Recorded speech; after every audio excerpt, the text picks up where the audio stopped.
नमस्कार विद्यार्थी मित्रांनो. ज्ञानप्रभा या आपल्या एज्युकेशनल प्लॅटफॉर्मवर तुमचं सर्वांचं पुन्हा एकदा स्वागत आहे. मित्रांनो, आज आपण इयत्ता 6वी एन-सी-ई-आर-टी यामध्ये सायन्स या विषयाला सुरुवात करणार आहोत. तर इयत्ता 6वीचा विज्ञान या विषयाच्या पहिल्या चॅप्टरचं नाव आहे the wonderful world of science. ठीक आहे. तर the wonderful world of science यामध्ये नक्की काय दिलंय ते आता आपण या व्हिडिओमध्ये पाहूयात. चला तर मग सुरू करूया आजचं session. Chapter first, standard 6th, N-C-E-R-T, the wonderful world of science. मित्रांनो, या पहिल्या चॅप्टर मध्ये आपल्याला विज्ञानाविषयी काही इंट्रोडक्टरी माहिती सांगितली आहे. त्यामध्ये विज्ञान हे आपल्या रोजच्या आयुष्यामध्ये कसं इन्व्हॉल्व आहे ते या ठिकाणी सांगितलेलं आहे. बघा, विज्ञान म्हणजे एक विषय जरी आपल्याला असेल तरी पण विज्ञान आपण रोजच्या आयुष्यामध्ये प्रत्येक ठिकाणी वापरत असतो. हेच आपल्याला या चॅप्टर मध्ये फक्त सांगितलेलं आहे की विज्ञानाबद्दल कसा दृष्टिकोन पाहिजे, आपण विज्ञानाबद्दल कसा दृष्टिकोन ठेवला पाहिजे, विज्ञान आपल्याला शिकणं किती गरजेचं आहे आणि विज्ञान कळत न कळत आपण आपल्या रोजच्या आयुष्यात कसं वापरत असतो. या इंट्रोडक्शन मध्ये दिले बघा, to explore and understand the beautiful world we live in we have a new subject science. म्हणजे आपल्या अवतीभोवती जे जग आहे त्या जगामध्ये ज्या घडणाऱ्या घटना आहेत कोणत्याही असो, साधी पाऊस पडणे ही देखील जी घटना आहे नैसर्गिक, ती पण एक त्यात पण एक सायन्स दडलेलं आहे. पाऊस कसा पडतो? जनरली आपल्याला माहिती आहे की पाण्याची वाफ होते, सूर्याच्या उष्णतेमुळे पाण्याची वाफ होते. बघा, या वाक्यामध्ये देखील सूर्याची उष्णता हा शब्द आहे, तो पण एक सायन्सचा घटक आहे. त्यानंतर पाण्याची वाफ होणे हे देखील एक सायन्स आहे. म्हणजे प्रत्येक घटनेमध्ये, निसर्गामध्ये घडणाऱ्या प्रत्येक घटनेमध्ये सायन्स दिलेलं आहे. ठीक आहे. फक्त आपल्याला आपला दृष्टिकोन असा बदलायचा आहे की त्यामध्ये आपल्याला विज्ञान म्हणजे सायन्स दिसलं पाहिजे. हे असं का घडतं, हे असंच का घडतं, याच्या मागे काय कारण असेल, या प्रश्नांची आपण उकल म्हणजे या प्रश्नाची उत्तर आपण ज्यावेळेस शोधायला जाऊ तिथेच खरं सायन्सचा अभ्यास असतो. फक्त सायन्सचा अभ्यास एक विषय म्हणून करणं आणि केवळ पाठांतर करणे हा ह्या पद्धतीने सायन्सचा अभ्यास होणार नाही. तर सायन्सचा अभ्यास करताना आपल्याला आपले डोळे उघडे ठेवायचे, त्याप्रमाणे आपलं माइंड देखील उघडं ठेवायचं. कोणत्याही गोष्टीकडे बघताना आपल्याला त्याला सायन्सच्या दृष्टिकोनातून बघता आलं पाहिजे. हा या चॅप्टरचा देण्यामागचा उद्देश आहे. ठीक आहे. Science is a way of thinking, observing and doing things to understand the world we live in and uncover the secret of universe. जसं की मी म्हटलं, सायन्स हे असं शास्त्र आहे त्याच्यामध्ये आपण जे काही गोष्ट ऑब्झर्व करतो त्याच्यावर विचार करणं, प्रोसेसिंग करणं आणि व्यवस्थित समजून घेणं आणि त्यानंतर ती तशी का घडते याच्यावर प्रयोग करणं म्हणजे science. For this the most important thing is to have curiosity. म्हणजे आपल्याला क्युरियोसिटी पाहिजे प्रत्येक गोष्टीच्या बद्दल. क्युरियोसिटी म्हणजे आपल्याला उत्सुकता पाहिजे. बाबा, अमुक एक गोष्ट अशी का घडते. उदाहरणार्थ बघा, साधं उदाहरण, आपण रोज सकाळी टूथपेस्टने ब्रश करतो. ठीक आहे. तर ब्रश का करतो आणि ते ब्रश केल्याने आपल्या दातांची निगा राखली जाते. म्हणजे नेमकं काय होतं, त्या टूथपेस्ट मध्ये फेस कसा येतो, यामागे सुद्धा सायन्स आहे. तर प्रत्येक गोष्टीमध्ये क्युरियोसिटी, जिज्ञासा असणे म्हणजे ती का घडते हे जाणून घेण्याची जिज्ञासा असणे म्हणजे सायन्सचा अभ्यास करणे थोडक्यात. बघा, the most wonderful thing about science is that it is everywhere. म्हणजे सायन्स सर्व ठिकाणी असतं.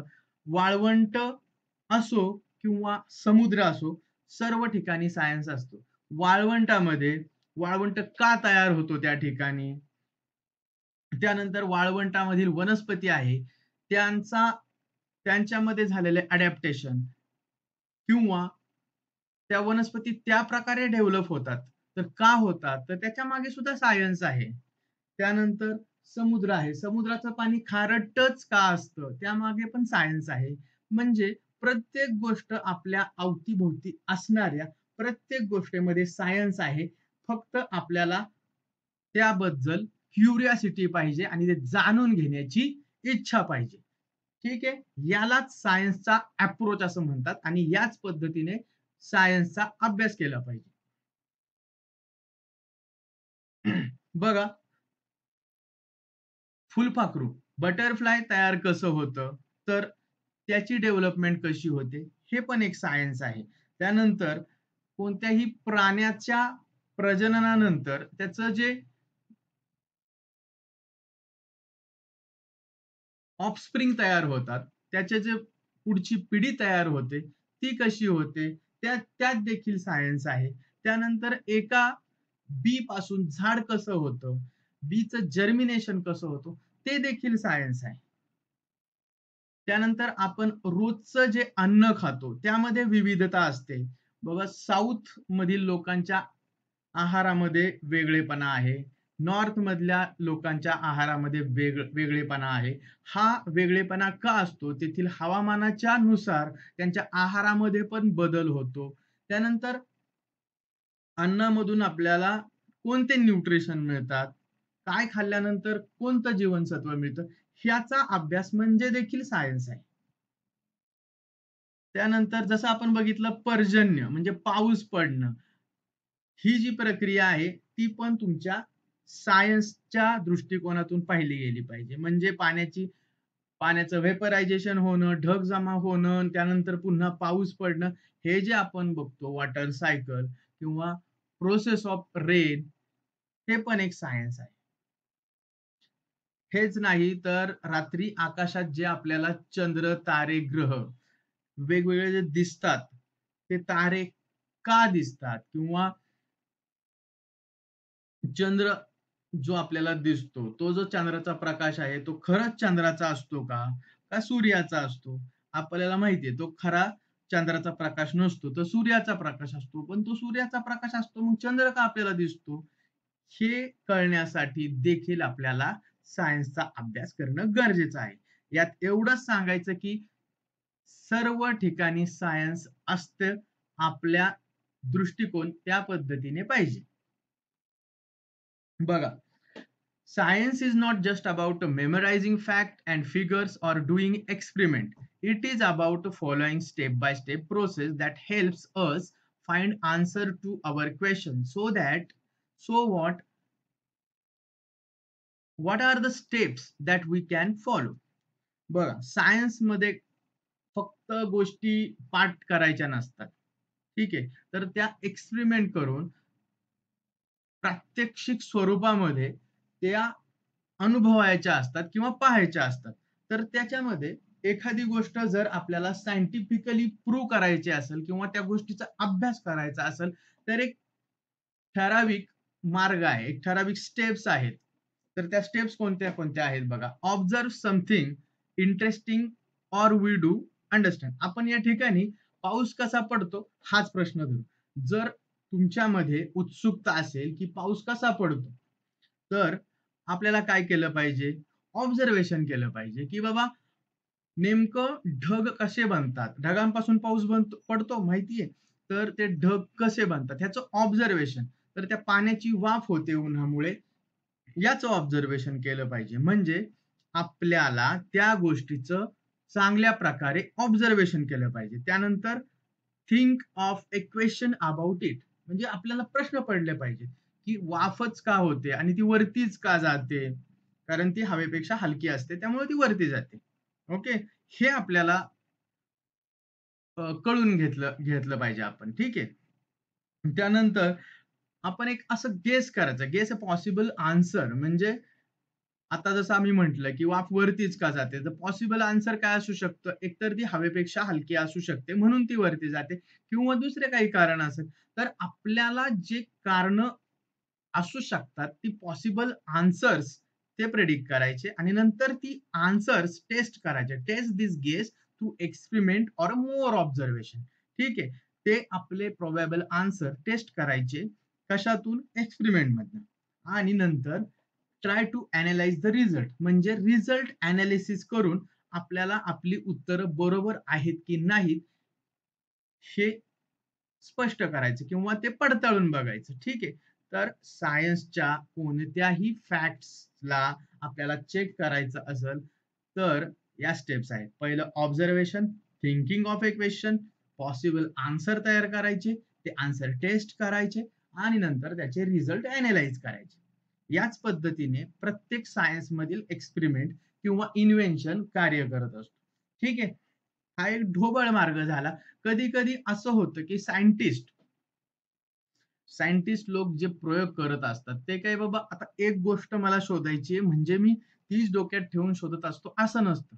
कधी कधी काय होतं की ऍक्सिडेंटली ती गोष्ट शोधली जाते. म्हणजे थोडक्यात आपण ती शोधायचा प्रयत्न करत नसतो, परंतु दुसरीच गोष्ट शोधता शोधता अशी एखादी गोष्ट मिळते की ती पण नवीन असते. असं पण बऱ्याचदा हिस्ट्री ऑफ सायन्स मध्ये घडलेलं आहे. ठीक आहे. जसं की आपलं अँटिबायोटिकचा शोध ज्या शास्त्रज्ञांनी लावला, त्यांनी खरं तर अँटिबायोटिक शोधावं म्हणून प्रयोग करत नव्हते, तर दुसऱ्या प्रकारचे प्रयोग चालू होते आणि अनावधानाने ऍक्सिडेंटली त्यांनी अँटिबायोटिक्सचा शोध लावला. अशाच बरेच उदाहरणं आहेत. There are several daily life situations where we knowingly or unknowingly apply the scientific methods. म्हणजे काय? बघा, आपल्या डेली रुटीन मध्ये आपण बऱ्याच सायंटिफिक मेथड्सचा वापर करत असतो आपल्या जीवनामध्ये. म्हणजे आपल्याला माहिती पण नसतं की याच्यामध्ये काहीतरी सायन्स दडलेलं आहे. ठीक आहे. काही उदाहरण घेता येईल तुम्हाला. तुमचं पेनचं उदाहरण घेऊ आपण, की जर तुमच्या पेनमध्ये जी शाई असते, जर ती सुकली तर तुमचा पेन चालत नाही. तर आपण काय करतो, त्याच्यामधली रिफिल काढून आपल्या 2 हाताच्या मध्ये ती रब करतो. का? मग त्याने काय होतं, त्याने हीट जनरेशन होते आणि जी शाई घट्ट झालेली असते, त्याला उष्णता मिळते आणि मग ती पातळ होऊन पेन पुन्हा चालायला लागतो. ही साधी घटना आहे. ठीक आहे. या साध्या घटनेत सुद्धा सायन्स आहे बघा.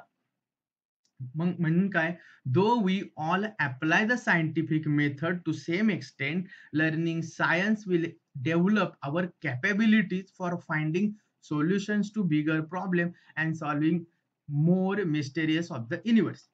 अशा प्रकारे आपण छोट्या छोट्या गोष्टी सायंटिफिक मेथडचं ऍप्लिकेशन करून मोठ्या सायंटिफिक गोष्टी डेव्हलप करू शकतो. ठीक आहे. आणि त्यासाठी काय गरजेचं आहे? क्युरियासिटी. म्हणूनच आपल्या बुक्सचं नाव सुद्धा क्युरियासिटी आहे. त्यासाठी माणसाने क्युरियस पाहिजे आणि प्रत्येक गोष्टीला हे कसं घडलं आणि हे का घडलं, हाव अँड वाय, हे प्रश्न विचारता आले पाहिजे. आपण विद्यार्थी म्हणून कोणत्याही गोष्टीकडे या दृष्टिकोनातून पाहिलं तर आपला सायन्सचा अभ्यास चांगल्या पद्धतीने होईल. ठीक आहे. आलं लक्षात? आपण काय काय बघितलं? आपण बघितलं की सायन्सचा अभ्यास करत असताना फक्त पाठांतरण करायचं नाही, तर गोष्टी समजून घ्यायच्या आणि प्रत्येक गोष्टीकडे पाहण्याचा दृष्टिकोन बदलायचा. सायन्स हे आपल्या अवतीभोवती सर्व गोष्टींमध्ये असतं. कोणतीही गोष्ट पाहायला गेलं तर ती ती जशी दिसते त्याच्यामागे तशी का घडते? बाबा बटन दाबल्यानंतर लाईट का लागते? ठीक आहे. हे सुद्धा यामागे सुद्धा सायन्स आहे. तर हे जाणून घेण्याची जेवढी क्युरिओसिटी आपली वाढेल, तेवढं आपण सायन्सचा अभ्यास चांगल्या पद्धतीने करू शकतो. ठीक आहे. ठीक आहे. मग या ठिकाणी आपण थांबूयात. अशा पद्धतीने आपण पहिला जो चॅप्टर आहे, ज्याचं नाव the wonderful world of science याचं इंट्रोडक्शन बघितलं. इथून पुढच्या प्रत्येक चॅप्टर मध्ये आपण काय करणार आहोत, तर ह्या डेली रुटीन मध्ये जे काही सायन्स आहे तर त्याचा एक एक चॅप्टर वाईज आपण अभ्यास करणार आहोत आणि त्याला हळूहळू एक्सप्लोर करणार आहोत. व्हिडिओ आवडला असेल तर व्हिडिओला लाईक करा, आमच्या चॅनलला सबस्क्राईब करा. ठीक आहे. धन्यवाद मित्रांनो. भेटूयात पुढच्या व्हिडिओमध्ये. तोपर्यंत धन्यवाद.